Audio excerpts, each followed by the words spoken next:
बाप म्हणजे ध्येयाकडे नेणारी शिडी आहे आणि संकटातून पार करणारी होडी आहे. असंच स्वतःची किडनी देऊन मुलाला मृत्यूच्या दाढेतून परत आणणाऱ्या एका बाप माणसाची कहाणी खास फादर्स डेच्या निमित्ताने. बाप म्हणजे काय? बाप म्हणजे जगण्याचं माप आहे, पाठीवरची थाप आहे, कधी रागावला तरी ज्याची माया अमाप आहे.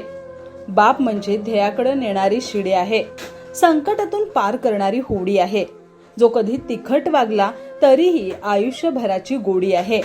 बाप म्हणजे शिस्तबद्ध धाक आहे, जगणं आपोआप आहे, आयुष्याच्या समुद्रात दीपस्तंभाची झाक आहे. तो म्हणजे बाप आहे. खरंच बापाची महती अशी शब्दात बांधता येईल का? त्याची नानाविध रूपं कधी नजरेत साठवता येतील का? मुलाच्या नोकरीसाठी साहेबांपुढं लाचार होणारा बाप, मुलीच्या स्थळासाठी उंबरे झिजवणारा बाप, घरच्यांसाठी स्वतःच्या व्यथा दडपणारा बाप. खरंच किती ग्रेट असतो ना बाप. रोजच्या जेवणाची सोय करणारी आई आपल्या नजरेसमोर असते, पण आयुष्याच्या शिदोरीची सोय करणारा बाप आपल्याकडून सहज दुर्लक्षला जातोय. म्हणूनच आज फादर्स डेच्या निमित्ताने आपण आपल्या मुलांवर निस्सीम प्रेम करणाऱ्या एका बापाची भेट घेणार आहोत, ज्यांनी जन्म देऊन केवळ त्याचा सांभाळ केला नाही, तर मरणाच्या दारात असणाऱ्या मुलाला स्वतःची किडनी देऊन त्याला नव्याने जीवनदान दिलंय. गडिंग्लजमधील रामचंद्र चौगले या सफाई कामगाराने स्वतःची किडनी देऊन त्यांचा मुलगा स्वप्नील याला मरणाच्या दारातून परत खेचून आणले. या आठवणी जगताना आजही त्यांच्या डोळ्यात अश्रू तरळतात. त्यांची त्यांच्या मुलावरील निस्सीम प्रेमाची गोष्ट ऐकूया त्यांच्याच शब्दात. नमस्कार. आपले दुःख मनात ठेवून दुसऱ्यांना सुखी ठेवणारा देवमाणूस म्हणजे वडील. गडिंग्लज मधील रामचंद्र चौगले यांच्या घरी आपण आलेलो आहोत. नमस्कार, मी रामचंद्र शंकर चौगले, राहणार गडिंग्लज. तर आज 2 वर्षापूर्वी माझा मुलगा स्वप्नील रामचंद्र चौगले याला अचानक चक्करून पडल्यानंतर आम्ही दवाखान्यात गेलो. दवाखान्यात गेल्यानंतर त्यांना किडनीचा त्रास असल्यामुळे डायलिसिस करायला सांगितलं. त्याने डायलिसिस करायच्या वेळेला त्याची क्युरेटिन म्हणजे क्युरेटिन असे ते भरपूर वाढलेले होते आणि डॉक्टरने आम्हाला काय सांगितले की डायलिसिस चालू केलं पाहिजे, किडनीचा त्रास आहे. मग आम्ही कोल्हापूरला आता येथे गेलो, आता डॉक्टरकडून ते डायलिसिसचं सुरुवात केली आम्ही. कारण इथून चेतन पाटलांचं आम्ही भेटल्यानंतर चेतन पाटलांनी सांगितले की डायलिसिस हे केलंच पाहिजे, पर्याय नाही. मग तिथून आम्ही आता हॉस्पिटलला गेलो. तिथून ते डायलिसिसचं आम्ही हे करून घेऊन येऊन गडिंग्लजमध्ये देसाई डॉक्टर आहेत त्यांच्याकडे आम्ही डायलिसिसचं चालू केलं. एक 6 महिन्यापर्यंत आपलं तिथं चालू होतं डायलिसिस. आणि त्याची शेवटची स्टेप म्हणजे कशी झाली, त्यांना ते सहन होईना झाले. नसा लहान असल्यामुळे आणि ते पिस्तुला केलं होतं त्याचं, ते देखील फेल गेलं. मग आम्ही आणि परत कोल्हापूरला गेलो. कोल्हापुरात गेल्यानंतर ते डायलिसिसचं हेच नाही म्हणाले, आमच्याकडं शक्यता होत नाही. त्याच्यानंतर आम्ही परत आणि गडिंग्लजला आलो. देसाई डॉक्टरांच्याकडे करून लास्टचं स्टेटमेंट आपण इथं कानापाशी घातले आहे डायलिसिसचं शेवटचा पर्याय. ते मला ते बघवून होतं. मग शेवटी आम्ही आता कोल्हापूरला परत ते डायलिसिस होत नाही म्हटल्यावर आम्ही कोल्हापूरला गेलो. आम्ही क्वारंटाईन नाही त्यांच्याकडे गेलो. त्यांनी 1 महिन्यात तुम्ही ऑपरेशन केलं पाहिजे, म्हणजे ह्याचं शेवट स्टेप आहे आणि परत डायलिसिस होऊ शकत नाही असं सांगितलं. किडनी म्हणजे दोन्ही किडनी छोट्या झाल्यामुळं त्यांना काही म्हणजे त्याचं हे चालू होत नाही. त्यामुळे काय त्यांनी सांगितलं की किडनीचं डोनेट कोण असेल तर बघा. मग त्याच्यानंतर आम्ही काय केलं, डायलिसिस चालू ठेवलं होतं, पण 1.5 महिना चालू ठेवलं. पण त्याची परिस्थिती अशी झाली की कंडिशनच त्याची नव्हती. मग मी हा निर्णय घेतला, मिसेसने आणि मी, की काय पण करून आपण त्याला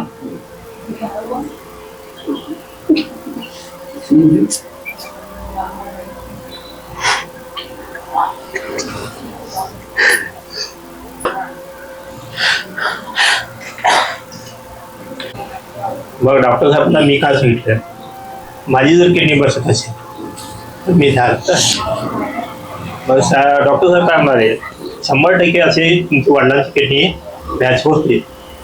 तर मी म्हटलं करून टाका, तपासणी चालू होत्या. त्याने तो निर्णय घ्यायचा आम्हाला सांगितलं. आधी त्या प्रयत्नात चालू होता, तोपर्यंत डायलिसिस चालू होते. अगदी शेवटची स्टेप होती ती. तर मी पण जरा फार म्हणजे कामं करून घेतली, म्हणजे तपासण्या करून घेतल्या.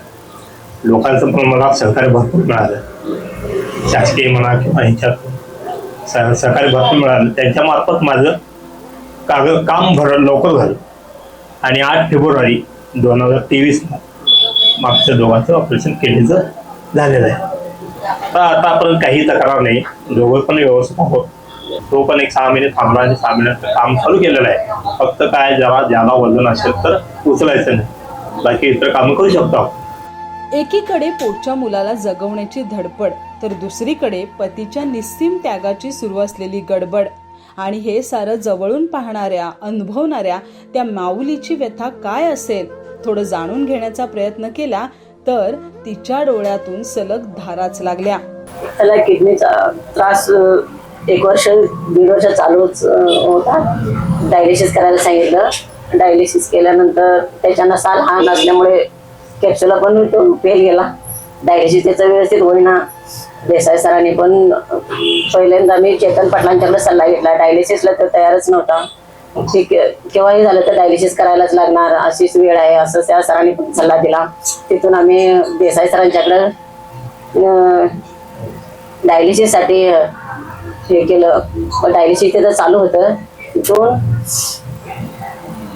6 महिने डायलिसिस झालाच ना. तिथून ते होईना तिथं व्यवस्थित म्हटल्यानंतर कोल्हापूरला गेलो आम्ही. अभिजित सरांच्याकडे गेलो. त्यांनी नसा लहान असल्यामुळे तुमचं ते कॅप्सूला पण फेल गेला. त्याला ती जखम झाली. ते 1 लाख रुपये खर्च आला. ते हाताला पूर्ण काहीतरी 15-20 टाके पडले असतील, एवढं हे गेलं. ते दुसरीकडे आणि मांडीत घालूया म्हणाले, मांडीतलं पण फेल जाणार. ते 2 दिवसाची गॅरंटी दिली त्यांनी. आज 2 वर्ष गणपतीला म्हणजे आम्ही सगळे दुखत होतो. सुनबाई त्याला पण घेऊन गेल्या. 1 दिवसात गेलं आणि आलो परत कोल्हापूर. म्हणजे आमच्या घरात असल्यामुळे झालं. रोज आम्ही 1 दिवस आडात जायचं यायचं. सरांनी पण तिथं राहिला तर आमच्याकडेच हे करून घेतला, तर इथंच ऑपरेशन केला तर बरं होईल, तुम्हाला दाखवायला ते बरं होईल असं सल्ला दिला त्यांनी. तिथं ठेवलं परत. आणि मांडीत घातल्यानंतर ते काही सुई टिकणार नाही म्हटल्यानंतर परत आणि इथं मांडीजवळ त्याला हे केलं डायलिसिस साठी. पण त्याला ते कानाला पण त्याला आता जर असं प्रॉब्लेम झालाय ते घालतानाच. पण ते शेवटची स्टेप होती म्हटल्यावर ते आम्ही पण काय केलं, घालू देत म्हटले. आणि त्या दिवशी 2 वेळा डायलिसिस व्यवस्थित झाल्यानंतर त्याला पाणी वगैरे प्यायला ते दिलं. सूज भरपूर होती. जेव्हा खायची पण पंचायत होती. अशी एवढी शेवटची स्टेप असल्यामुळं आमचे मालक रोज त्याच्याबरोबर सतत असल्यामुळं त्यांना झालेला त्रास त्यांना सहन होईना. त्यांनी किडनी देण्याबद्दल कोण आहेत का बघा, आई वडील किंवा बहीण भाऊ असं मॅच होते असं सरांनी सांगितलं. मग ते सतत असल्यामुळं ते म्हणाले मी माझीच किडनी मी द्यायला तयार करतो, तुम्ही आमची ट्रीटमेंट घ्या. 1 महिनाभरात त्यांनी ट्रीटमेंटचे सगळे कागदपत्र इतर सर्वांच्या आशीर्वादाने सर्व सहकारी आणि सगळ्यांनी मदत केली. त्यामुळं आमच्या मुलाचं ऑपरेशन व्यवस्थित झालं आणि त्यांनी पण ती किडनी दिली आणि ती मॅच झाली व्यवस्थित. दोन्ही पण पेशंट व्यवस्थित आहेत आता. बापाची आर्थिक स्थिती माहीत असताना, आधीच औषधोपचारासाठी वरेमाप खर्च सुरू असताना आणि शेवटचा पर्याय म्हणून बापाची 1 किडनी घ्यावी लागत असताना काय झाली असेल त्या मुलाची मानसिक अवस्था. नमस्कार, मी स्वप्नील रामचंद्र चौगुले, राहणार गडिंग्लज. 2.5 वर्षापूर्वी मला किडनी रोगाचा त्रास चालू झाला. सुरुवातीच्या काळात आम्हाला निदान न झाल्यामुळे आम्ही दवाखान्यासाठी फिरत होतो. मला त्रास म्हणजे पहिल्यांदा भूक न लागणे, अंगाला सूज येणे, दम भरणे, धाप लागणे इत्यादी गोष्टींचा त्रास होत होता.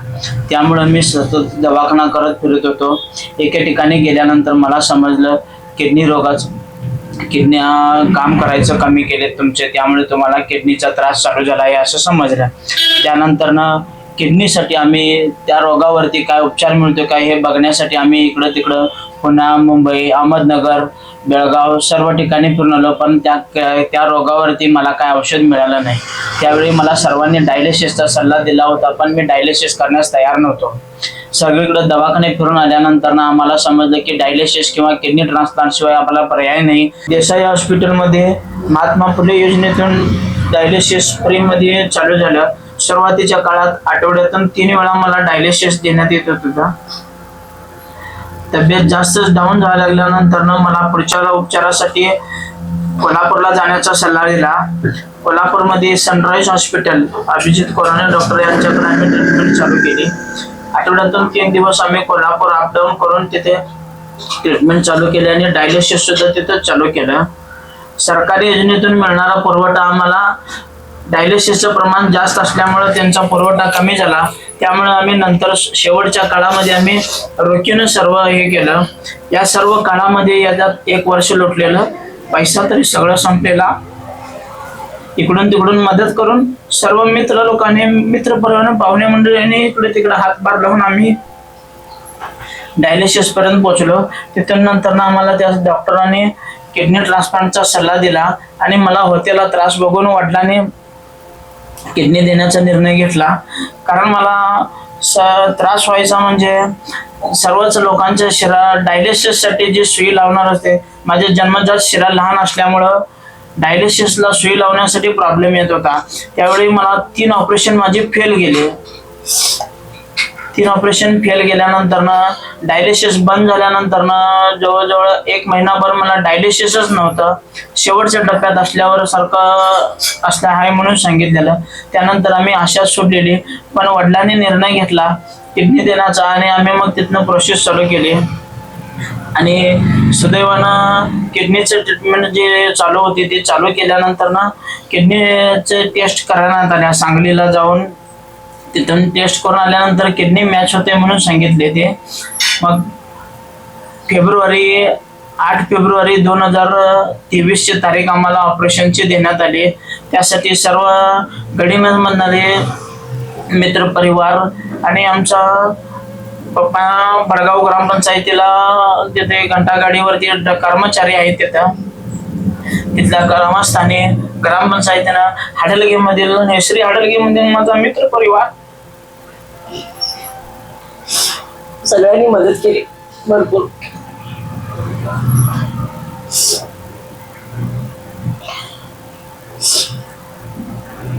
गडिंग्लजमध्ये दाशी संस्था, तरुण मंडळी यांनी सर्वांनी हातभार लावून मला ऑपरेशनच्या रकमेची योजना करून दिली.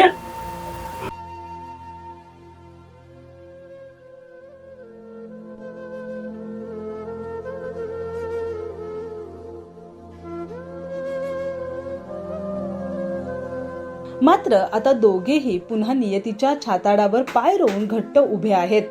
रामचंद्र हे भडगाव ग्रामपंचायतीकडे स्वच्छता कर्मचारी म्हणून काम करतात, तर स्वप्नील सुद्धा पुन्हा नव्या जोमाने त्याचे पूर्वीचेच भाजी विक्रीचं काम करतो.